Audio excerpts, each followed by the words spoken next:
आज के हमारे सेशन में डेथ बी नॉट प्राउड की मैं लाइन बाय लाइन एक्सप्लेनेशन आप लोग को बता रही हूँ। सो फर्स्टली जो हमारी लाइन होगी डेथ से यहाँ तक की होगी। The speaker immediately creates a personified version of death by talking directly to him.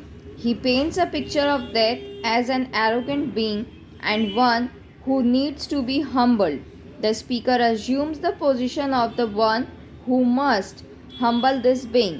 Death, he tells him that he ought not to be so proud, even though for generations people have feared death and called him mighty and dreadful. The speaker, however, with the voice of absolute authority on the matter, simply states, "Thou art not so." This poet uses the literary tactic of apostrophe to drive home his point. Apostrophe occurs when a writer addresses a subject who cannot respond. Readers know immediately that this sonnet will consist of one speaker who will do all of the talking and accusing of his subject. That, though adequately personified, cannot respond to the accusations of the speaker. Next line हमारी for से लेके किल मी तक है। Here in death be not proud the speaker accuses the death of having illusions of grandeur. He claims that while death thinks that he has the power to kill, he actually does not. The speaker first humbles death by telling him that his idea that he has the power to overthrow lives is simply an illusion and that he has no such power at all. Then, to further humiliate death, the speaker calls him poor death. It sounds almost as if the speaker is making fun of death for having lived under the illusion that he had any sort of power over life or death. Then he addresses death in a more personal manner, challenging him by saying, "Yet canst thou kill me?" It seems dangerous for one to threaten death in this way. However, knowledge of John Jones' background and ideologies can give some insight into the speaker's confidence here. Though everyone knows that physical death does indeed occur, the speaker is challenging death in a different way. He uses the Christian theology of eternity to taunt death by telling him essentially, even if you take my physical body, you can never truly kill me. Next line हमारी from से लेके must flow तक। With these lines, the speaker compares death to rest and sleep and even uses the word pleasure to describe how one should feel about death. Just as a restful night of sleep brings pleasure, so should death. The speaker implies that sleep is simply a small glimpse of death. Thus, there is nothing to fear in death, for that will bring something like a pleasurable sleep. The comparison of death to sleep or eternal rest in these lines is a classic metaphor. Next है and soonest से delivery तक. Here in death be not proud, the speaker says that the best men seem to experience that the soonest, while others have long questioned why it seems as if the best people die soonest. The speaker offers an answer here, suggesting that the best among men deserve to experience the peaceful rest of death sooner, without having to endure the agonies of a long life on the earth. The speaker describes death as rest of their bones and soul's delivery.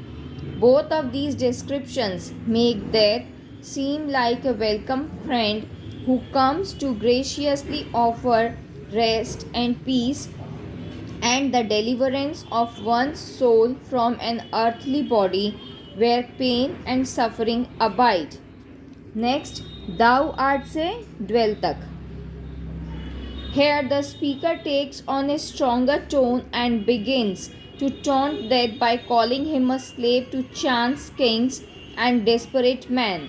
He tells Death that he is not mighty and dreadful, but rather a poor slave who cannot even act on his own, but is driven not only by fate and chance but also by people. He then accuses Death of having lowly companions such as poison, war, and sickness. He has taunted Death, telling him that he is not to be feared, but rather that he is a slave to the will of fate and man, and that as a lowly slave, his companions are the even lowlier beings, such as sickness and war. These accusations serve to allow the readers to feel a sense of power and victory over death. The speaker certainly feels the authority over death, and he passes this feeling down to his readers as well. Next हमारी जो line है and दऊ से लेके यहाँ तक, दाऊ then तक, and poppies से दाऊ then. The speaker continues to taunt Death even more, saying that all he brings is a little sleep, and he doesn't even do that as well as some other bringers of rest such as poppy or charms. This comparison further portrays Death as something not only weak but even pleasurable. The speaker questions Death, asking why swellest thou then? He is asking him why he is so puffed up with pride when he cannot even do his job as well as others can, totally demolishing Death's claim to be the ultimate sleep aid. The speaker puts Death in his place, telling him not to swell with pride. This rhetorical question culminates the poem's entire argument up to this point. Last हमारा जो line है one short से लेके shalt die तक. With this final lines of death, be not proud, the speaker reveals exactly why he has been taunting death so relentlessly. Although it is obvious that death is real and that people who experience death do not come back to earth, the speaker reveals his reasons for claiming that death is weak and easily overcome. He claims that death is only one short sleep and that those who experience death wake eternally. Then he claims that death shall be no more. Finally, he tells Death, thou shalt die. The speaker has not only told Death that he has no real power over anyone, but that he will experience the end of himself when all wake in eternity and death will be no more.